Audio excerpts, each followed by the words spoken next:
राजीव की तरफ मैं रुख कर लेता हूं। राजीव, आपसे सवाल जानना चाह रहा हूं। 2019 में जब लोकसभा चुनाव हुए थे तो बीजेपी को 38% वोट मिले थे, एनडीए को 45% मिले थे। 55% वोट जो थे वो विपक्ष को गए थे।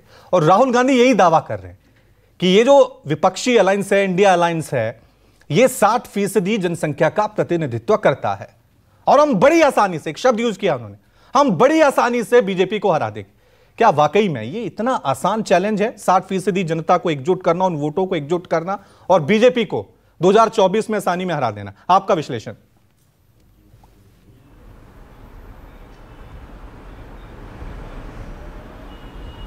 बिल्कुल आपने सही कहा कि 38% भारतीय जनता पार्टी को वोट मिले थे और एनडीए को 45% के आसपास। तो एनडीए से उस बार शिवसेना, अकाली दल और जेडीयू जैसी जो पार्टियां थी उनके वोट प्रतिशत को अगर आप जो हटा दें तो फिर बात वहीं आती है जो राहुल गांधी कहना चाह रहे हैं कि हमारे साथ 60% वोटों के नेता उनके साथ है। और रमन ने जैसे कहा, मायावती, नवीन पटनायक और टीआरएस के नेता वाईएसआर अभी उनके साथ नहीं है। तो ये दावा प्रतिशत के हिसाब से थोड़ा कम ज़्यादा हो सकता है, लेकिन मूल बात ये नहीं है। मूल बात ये है कि 2019 के लोकसभा चुनाव में भारतीय जनता पार्टी को तकरीबन कांग्रेस से 2 गुने वोट मिले थे अगर वोटों की संख्या के हिसाब से देखा जाए।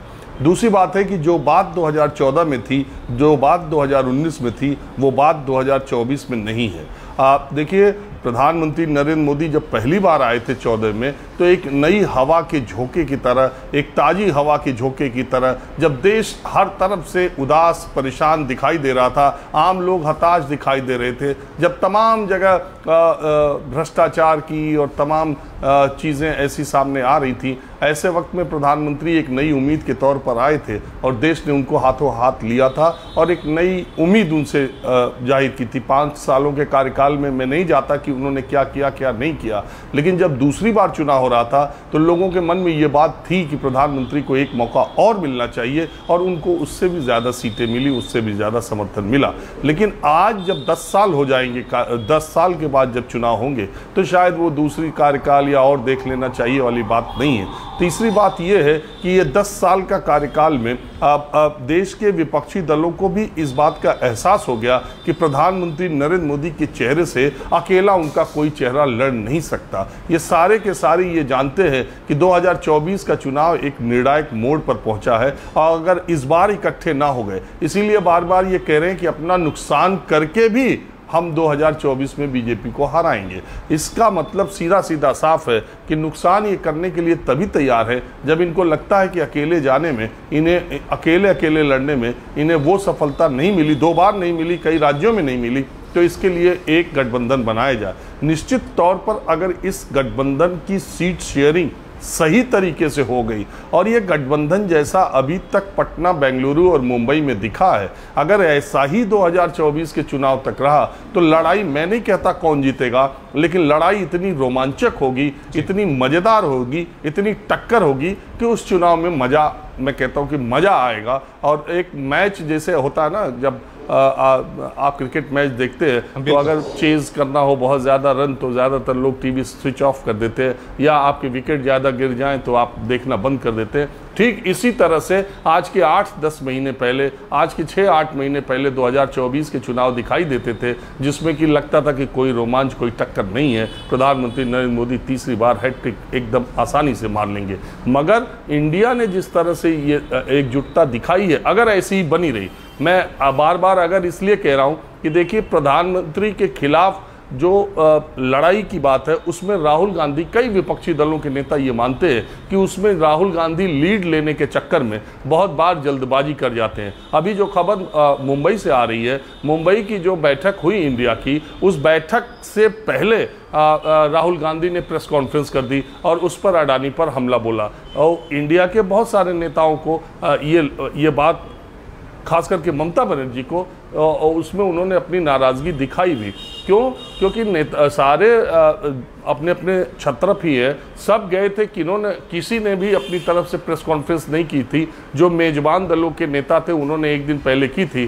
तो ऐसे में सारे राजनीतिक दल के अगर नेता बैठक से पहले अपनी अपनी प्रेस कॉन्फ्रेंस करते तो संदेश गलत जाता। बात ये थी कि बैठक के बाद ही एक प्रेस कॉन्फ्रेंस होनी चाहिए थी। और जब इंडिया बन चुका है तो प्रधानमंत्री और बीजेपी पर हमला करने के लिए एक सामूहिक लड़ाई लड़नी होगी। एक सामूहिक चर्चा के बाद ही ये तय होना चाहिए। ऐसा ममता बनर्जी का ऐसा रुख रहा है। लेकिन असल बात क्या है कि अभिषेक बनर्जी और राहुल गांधी में एक दिन पहले मुलाकात हुई है और अभी तक कांग्रेस पार्टी टीएमसी के साथ सीट शेयरिंग पर अभी कोई बहुत खुल के बात सामने नहीं आई है। और ममता बनर्जी को बहुत जल्दी है। ममता बनर्जी चाहती है कि जल्दी से जल्दी आप बताएं कि लेफ्ट के साथ आपका पश्चिम बंगाल में क्या रिश्ता होगा।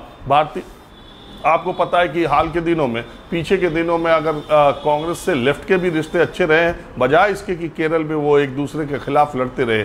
तो ममता बनर्जी को जल्दी बात है सीट शेयरिंग की। वो चाहते हैं कि कांग्रेस अपना पत्ता जल्दी से जल्दी खोले, इसलिए अपना उनके तेवर पूरे देश को पता ही है। तो वो उन्होंने अपना एक तेवर दिखाया है। और बात ये भी है कि बहुत सारी पार्टियां ऐसी हैं जिन्होंने कांग्रेस को अगर ज़्यादा स्पेस दिया तो उनका अपने अस्तित्व पर खतरा होगा। और अगर कांग्रेस ने उनको ज़्यादा स्पेस दिया तो कांग्रेस उन राज्यों में करीब करीब निपटी चुकी है।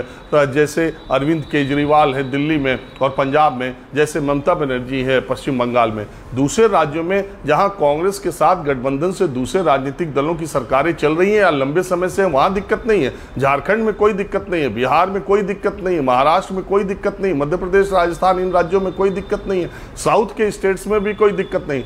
दिक्कत है कोलकाता में, दिक्कत है पंजाब में, दिक्कत है दिल्ली में, दिक्कत है उत्तर प्रदेश में। क्योंकि अखिलेश यादव के सामने भी ये समस्या है कि अगर उन्होंने कांग्रेस को ज़्यादा जगह दी और राष्ट्रीय चुनाव के मद्देनजर जो विपक्षी वोट है और उन्होंने कांग्रेस को समाजवादी पार्टी से ज़्यादा तरजीह दी, तो फिर समाजवादी पार्टी के अस्तित्व पर या आने वाले दिनों में भविष्य की राजनीति के लिए उसके लिए नुकसानदेह साबित हो सकती है।